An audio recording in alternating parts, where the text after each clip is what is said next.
Bonsoir à tous, ravi de vous retrouver pour le 19h. Voici les titres de l'actualité ce vendredi. La République de Sao Tomé et Principe condamne toute entrave à la libre circulation dans la zone tampon de Guergueret. Une condamnation exprimée lors des entretiens qui ont réuni aujourd'hui à Rabat la ministre des Affaires étrangères de ce pays d'Afrique centrale, Lina Sarboreta. Au programme également une opération pour la période 2021-2022. Bientôt, une dizaine de millions de doses d'un vaccin anti-Covid-19 au Maroc. Une campagne de vaccination massive débutera dans les semaines à venir. Après des essais cliniques menés avec succès sur 600 volontaires, qu'en pensent nos compatriotes? Nous leur avons tendu le micro. Les taux se resserrent sur les cliniques privées après avoir constaté des dépassements flagrants des grilles tarifaires des soins médicaux offerts aux patients Covid-19. Une commission centrale et des commissions régionales seront chargées du suivi et du contrôle de la prise en charge de ces patients. D'abord, ce communiqué hier du cabinet royal précisant que Sa Majesté le roi Mohammed VI a reçu un appel téléphonique de son frère, Sa Majesté le roi Abdallah II Ibn al-Hussein, souverain du royaume hachémite de Jordanie. Cet appel intervient dans le cadre des liens forts et de l'affection sincère qui lie les deux souverains et en concrétisation de la tradition de concertation continue et de coordination permanente entre les deux rois et en consécration des relations de coopération fructueuse et de solidarité agissante entre les deux royaumes frères. Lors de cet appel, le souverain hachémite Abdallah II Ibn al-Hussein a salué les décisions prises par Sa Majesté le roi pour sécuriser la circulation des personnes et des biens dans la région d'El Guergueret, au Sahara marocain. Il a également félicité le souverain pour la réussite de cette opération et la réouverture du passage et la circulation sécurisée des personnes et des biens du royaume du Maroc vers les pays d'Afrique subsaharienne. À cette occasion, Sa Majesté le roi Abdallah II a exprimé à Sa Majesté le roi le souhait du royaume hachémite de Jordanie d'ouvrir un consulat général à la ville marocaine de l'Aïoun. La mise en place des dispositions nécessaires à cet effet seront coordonnées par les ministères des Affaires étrangères des deux pays. Sa Majesté le roi Mohammed VI a exprimé à son frère, Sa Majesté le roi Abdallah II, sa considération et sa gratitude suite à cette décision importante qui s'inscrit dans le cadre des positions de soutien que le royaume hachémite ne cesse d'exprimer au sujet de la question de l'intégrité territoriale du Maroc. Et les témoignages se multiplient de soutien en plan international à l'opération menée par les forces armées royales sur haute instruction royale pour restaurer la liberté de circulation dans la zone tampon, prolongeant le poste frontière de Guergueret. C'est le cas par exemple de la ministre des Affaires étrangères de la République de Sao Tomé et Principe en visite à Rabat, qui a eu des entretiens avec le ministre des Affaires étrangères de la coopération africaine et des Marocains résidant à l'étranger, Nasser Bourreta. Les développements, Mohamed Aïlishkar. La ministre des Affaires étrangères de Sao Tomé et Principe dénonce avec des mots on ne peut plus clairs l'intrusion de milices du Polisario dans la zone dite tampon de Guergueret. Nous désavouons, nous rejetons toute menace ou acte de violence qui compromet la libre circulation des personnes et des marchandises, car de tels actes s'opposent aux résolutions des Nations Unies. Sur le plan bilatéral, le Maroc et la République de Sao Tomé et Principe ont signé une feuille de route de coopération pour la période 2021-2022.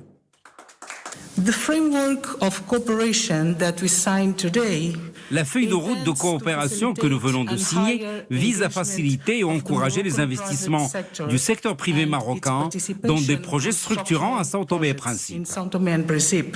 Une feuille de route qui définit les secteurs prioritaires de coopération. L'éducation, la formation, la coopération technique ou encore la promotion économique et des investissements et l'échange des visites officielles. Et à Madrid, le gouvernement espagnol a réitéré que sa position sur la question du Sahara marocain demeure inchangée, assurant que cette position très claire est fixée par le ministère des Affaires étrangères et la présidence du gouvernement. La ministre espagnole des Affaires étrangères, Arantxa González Laya, a affirmé que cette position consiste en un soutien total au secrétaire général de l'ONU, Antonio Guterres, afin qu'il puisse garantir le maintien du cessez-le-feu et faire avancer une négociation politique qui permette une solution négociée juste et durable conforme aux résolutions pertinentes du Conseil de sécurité. Depuis l'annonce de l'opération des forces armées royales pour sécuriser le flux des biens et des personnes transitant par le point de passage de Guerguerat, les réactions internationales n'ont cessé de fuser de toutes parts. Après la condamnation samedi dernier par le ministre saoudien des Affaires étrangères de toute pratique qui menace le trafic dans ce passage vital entre le Royaume du Maroc et la République islamique de Mauritanie, le dernier conseil des ministres saoudiens présidé par le serviteur des lieux saints de l'islam, le roi Salman Ben Abdelaziz Al Saoud, a pour sa part condamné toute pratique menaçant la libre circulation au niveau de ce passage vital reliant le Maroc et la Mauritanie. Le Tchad a de son côté condamné l'obstruction par les milices du Polisario de la circulation des biens et des personnes dans la zone tampon de Guerguerat. Le ministère tchadien des Affaires étrangères, de l'intégration africaine et des Tchadiens de l'étranger condamne les agissements des milices du Polisario, les qualifiant de transgresser les résolutions du Conseil de sécurité. Et dans un message adressé au président de la Chambre des représentants, le président de la Chambre des députés du Chili et un certain nombre d'anciens présidents et de représentants du Congrès national chilien ont exprimé leur soutien à l'opération menée par les forces armées royales pour sécuriser la circulation des personnes et des marchandises à Guerguerat, la qualifiant de parfaitement saine et réussie, sans effusion de sang ni recours à la force militaire. Le ministre espagnol de l'Intérieur, Fernando Grande Marlaska, est à Rabat. Une visite qui intervient quelques semaines avant la tenue de la réunion de haut niveau Maroc-Espagne, prévue le 17 décembre à Rabat. À l'agenda du ministre espagnol, des entretiens avec le ministre de l'Intérieur, Abdelwafil Ftit. Les entretiens ont porté sur les points forts de la coopération entre les deux voisins. Une relation étroite et fluide qui porte ses fruits dans un grand nombre de domaines, notamment en matière de démantèlement de cellules terroristes ou encore dans la lutte contre l'immigration illégale. Lors de cette entrevue, les deux départements ont souligné la bonne santé dont jouissent les relations entre les deux royaumes. C'est la 7e visite du genre au Maroc de Fernando Grande Marlaska depuis 2018, date à laquelle il a pris en charge le portefeuille de l'intérieur du gouvernement espagnol. Sécurisée par le Maroc depuis une semaine déjà, la zone tampon de Guerguerat a retrouvé sa fonction habituelle de passage offrant la libre circulation des personnes et des biens. Au même moment, des travaux se poursuivent pour la construction d'une vraie route en bitume entre les postes frontières marocains et mauritaniens. C'est un reportage de nos envoyés spéciaux à Blarnijbar Al-Tahzouin, commenté par Nisrina Oustar. La dynamique des grands jours est bel et bien de retour. Ce vendredi encore, l'interminable chassé-croisé des poids lourds sur cette route vitale le confirme. Une reprise sous de bons auspices, en toute fluidité et sérénité, et avec la cadence habituelle surtout. Chaque jour, ce carrefour commercial incontournable génère des flux colossaux. Plus de 200 camions y transitent. Le volume des marchandises transportées dépasse les 1500 tonnes. C'est dire toute l'importance socio-économique que revêt le point de passage le Guerguerat. Non loin, le bruit des machines se fait entendre. Des bulldozers tournent à plein régime pour nettoyer ce vaste terrain des déchets jetés à tout va. Des carcasses d'anciennes voitures, des pneus et d'autres ferrailles de tout genre y sont dégagées. Une grande opération de nettoyage, mais aussi un chantier d'une importance capitale pour l'activité commerciale. Une route en bitume verra bientôt le jour. Elle reliera les postes frontières marocains et mauritaniens sur quelques 4 kilomètres. Les travaux avancent à grands pas. Un peu plus loin, nous avons braqué nos caméras sur la zone commerciale entièrement réservée à l'import. Là encore, l'effervescence est palpable. Chaque jour, ce point frénétique reçoit 1000 tonnes de marchandises en provenance de différents pays d'Afrique subsaharienne. Ces produits subissent les contrôles rigoureux des éléments de la douane marocaine. Ces derniers exercent un travail de longue haleine, aussi bien sur le terrain que derrière leur écran, grâce au système novateur de la dématérialisation. Bref, la situation est tout à fait rétablie et les échanges commerciaux battent leur plein comme à l'accoutumée. Pendant les 5 derniers jours, le volume des marchandises réceptionnées à Guerguerat a franchi la barre des 900 tonnes. Coup d'œil sur le bilan journalier de l'évolution de l'épidémie chez nous. Ces dernières 24 heures, 4706 nouveaux cas d'infection au coronavirus ont été enregistrés et 4220 guérisons. Des indicateurs toujours alarmants. 92 décès en 24 heures. On dénombre 48 866 cas actifs, soit autant de patients Covid-19 qui risquent de peser sur un système de santé déjà mis à mal par pas moins de 1047 cas sévères ou critiques, dont 102 patients placés sous intubation. Et dans cette conjoncture difficile, le vaccin anti-Covid-19 se révèle comme une dose d'espoir dans cette débâcle mondiale. Jamais un vaccin n'a été aussi attendu pour combattre une pandémie qui a plombé l'économie mondiale. Dans cette course engagée, le Maroc est depuis longtemps dans les starting blocks en multipliant les partenariats avec les laboratoires internationaux. Le pays s'apprête à lancer une campagne de vaccination massive dans quelques semaines. Une opération qui ciblera les Marocains âgés de 18 ans et plus dans une première étape. 10 millions de doses du vaccin seront disponibles au Maroc. Qu'en pensent nos compatriotes? Marine Missi leur a tendu le micro. Regardez. Prêt à l'acquisition de millions de doses, le Maroc prépare son immunisation contre le Covid-19. La riposte vaccinale est-elle la solution adéquate pour mettre fin à la phase aiguë de la pandémie? Nous avons posé la question aux citoyens.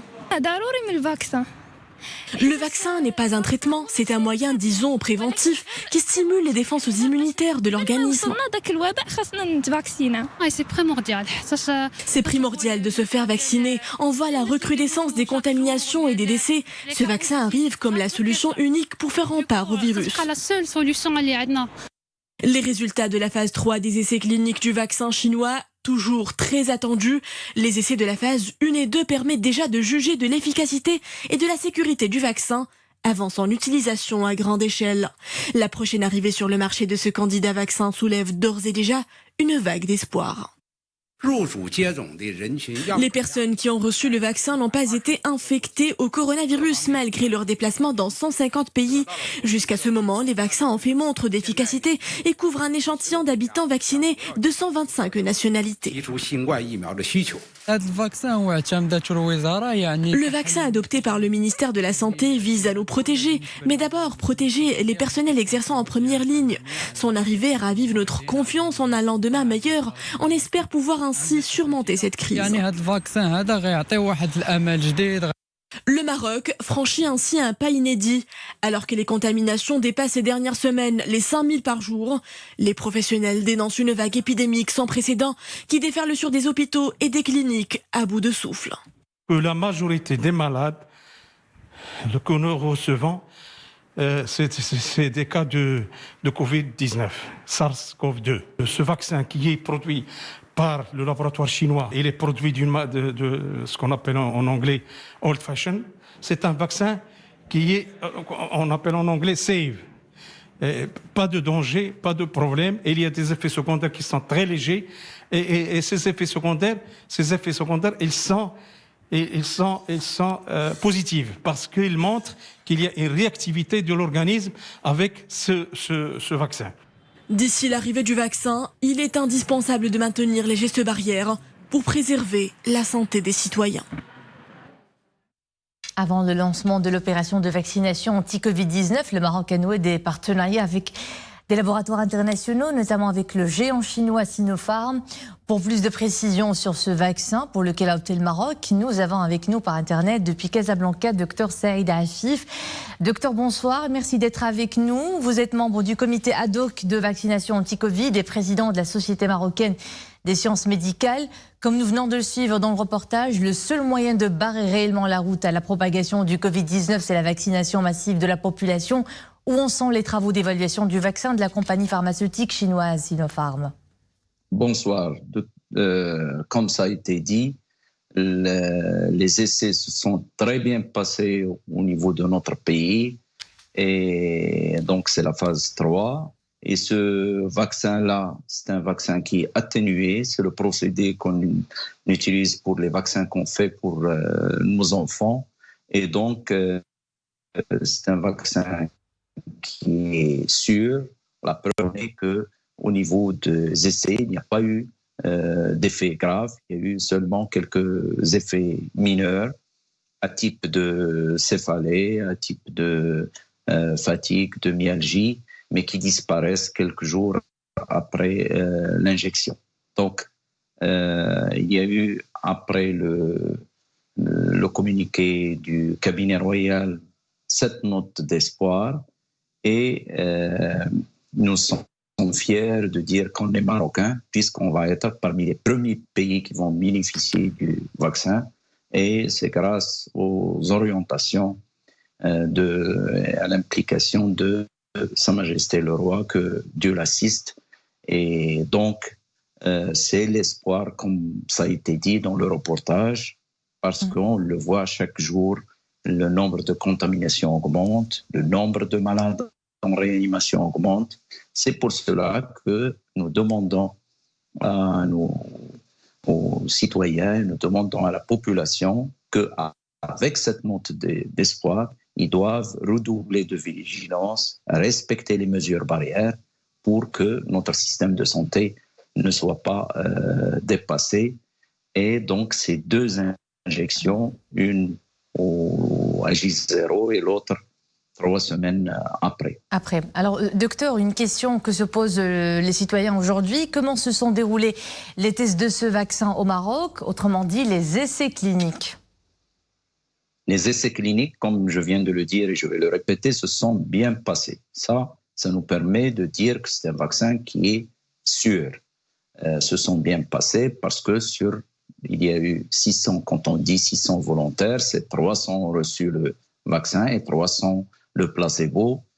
Une chose très importante, c'est que ces essais ont obéi aux normes internationales. Il y a un comité d'éthique, le CNDP, et il y a un suivi rigoureux des volontaires de tous les jours. Et donc, on a terminé les essais c'est-à-dire les prélèvements ont été envoyés en Chine et ces essais, comme je le dis, je le répète, il n'y a pas eu d'incident grave et donc ça nous dit que les choses se sont bien passées et c'est pas comme ça vient d'être dit dans le reportage, c'est pas seulement le Maroc, il y a plusieurs pays et comme vous le savez, il y a eu une vaccination de masse qui a déjà débuté en Chine, qui se passe bien. Et ça a été dit par le représentant chinois que l'efficacité a été démontrée. Et donc, c'est ce qu'on espère pour qu'on puisse sortir de cette crise qui est une crise sociale, économique, tout ce qu'on veut. Et parce qu'on a peur pour nos parents, pour nos grands-parents. Et donc, on le dit et on le répète, même si c'est le même discours, il faut respecter les gestes barrières. Le masque est bien mis parce qu'on voit que les gens ne le mettent pas bien, la distanciation et le lavage des mains fréquent avec de l'eau, du savon ou du gel hydroalcoolique. Et on espère tous qu'on va s'en sortir et au plus vite. On l'espère, docteur. Alors, quelle est aujourd'hui la population cible par cette vaccination? On parle de Marocains âgés de 18 ans et plus, mais quelle sera en fait la cible prioritaire concernée par cette campagne massive de vaccination qui s'apprête à être lancée dans les semaines à venir? La vaccination va se dérouler sur plusieurs étapes. Comme tous les pays vont commencer par les professionnels de santé, les professionnels de sécurité, les enseignants et les personnes à risque. Ce sont les personnes qui ont plus de 65 ans, qui ont des maladies chroniques, hypertension artérielle, diabète, cardiaque.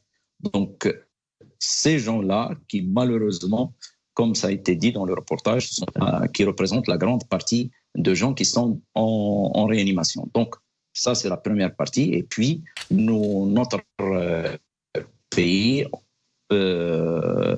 va vacciner 80% de la population de plus de 18 ans parce qu'on sait que ce vaccin-là, ce virus-là, il est moins grave chez les jeunes. Et c'est pour cela qu'il a été décidé de vacciner ceux qui ont plus de 18 ans. Et ça, c'est une décision qui a été prise à travers le monde. Mais comme je l'ai dit, je le répète, nous ne pouvons qu'être fiers dans notre pays parce que nous sommes un pays en voie de développement et malgré ça, on va être parmi les premiers pays qui vont bénéficier de ce vaccin parce qu'on a participé aux essais aux côtés des Émirats, de l'Argentine, du Pérou et de ces pays-là. Voilà, docteur, pour le vaccin chinois. C'est une démarche anticipative.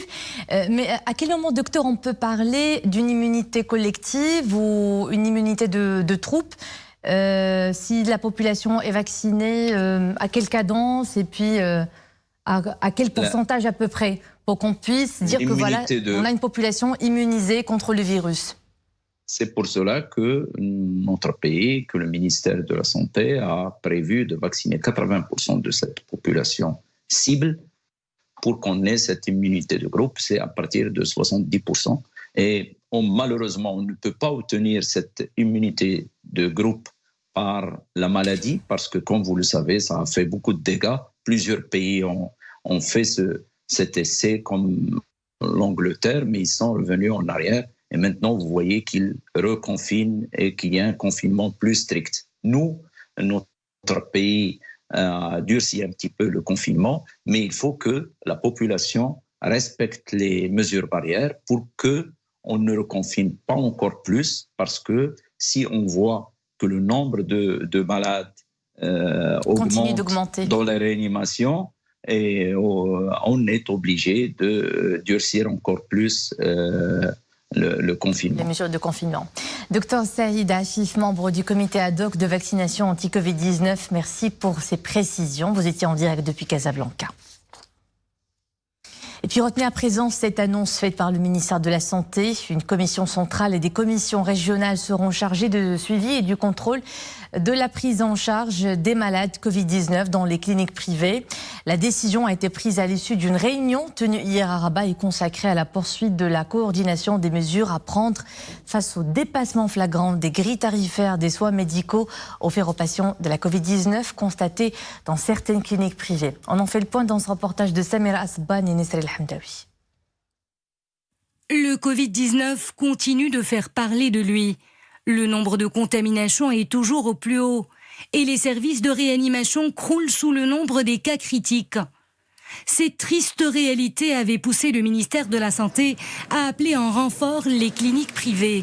Sauf que voilà, l'entrée de certaines d'entre elles dans ce combat a tourné à la dérive.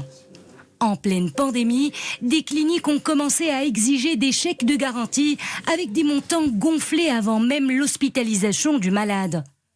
La rue marocaine s'interroge sur ces agissements en ces temps durs. Le chèque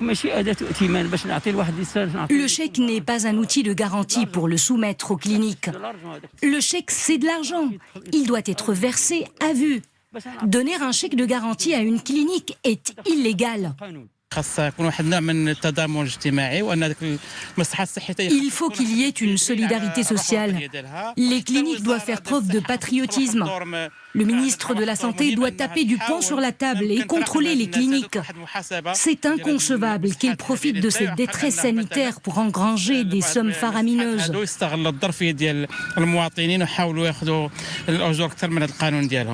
Ce malade vient tout juste de finir son parcours de soins du Covid-19. Il s'apprête à quitter une clinique à Rabat.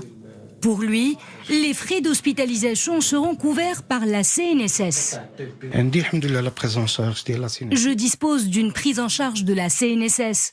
Je vais remplir le formulaire et je ne vais payer que la différence. Les frais de prise en charge d'un malade atteint du Covid-19 dépendent de la nature du traitement administré. C'est en tout cas ce que nous a assuré la direction de cette clinique. Un exemple, 5 jours d'hospitalisation avec utilisation d'un respirateur peut être facturé à 15 000 dirhams. Lorsqu'un malade se présente à notre clinique, nous nous assurons de son identité. S'il est à jour avec son organisme de couverture maladie, CNOPS ou CNSS ou n'importe quelle autre mutuelle, si tout est en règle, nous le prenons en charge. Nous n'avons pas besoin de chèque de garantie du moment où la CNOPS le prendra en charge. Nous appliquons le tarif de l'Agence nationale de l'assurance maladie. La controverse sur les factures de prise en charge des patients atteints du Covid-19 brandie par certaines cliniques privées s'est naturellement invitée à l'hémicycle du Parlement. La réaction du ministre de la Santé a été claire là-dessus.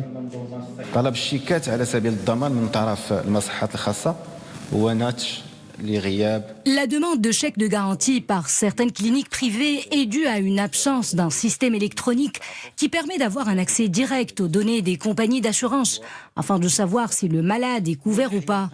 Cette faille est du coup bien exploitée. Du point de vue juridique, il est interdit aux cliniques de demander aux personnes assurées ou aux ayants droit des garanties en espèces ou par chèque ou avec n'importe quel moyen. Aujourd'hui, le ministère de la Santé vient d'annoncer qu'un suivi et un contrôle de la prise en charge des malades atteints du coronavirus sera de rigueur au sein des cliniques privées. La tâche sera assurée par une commission centrale et des commissions régionales. Une réunion a eu lieu hier. Elle a été justement consacrée à la poursuite de la coordination des mesures à prendre face au dépassement flagrant des grilles tarifaires des soins médicaux offerts aux patients de la Covid-19. Voilà donc pour l'essentiel de l'actualité de ce vendredi. D'autres titres de l'actu à 21h avec Kate Mosting et demain Marine Messi pour le 19h. À bientôt.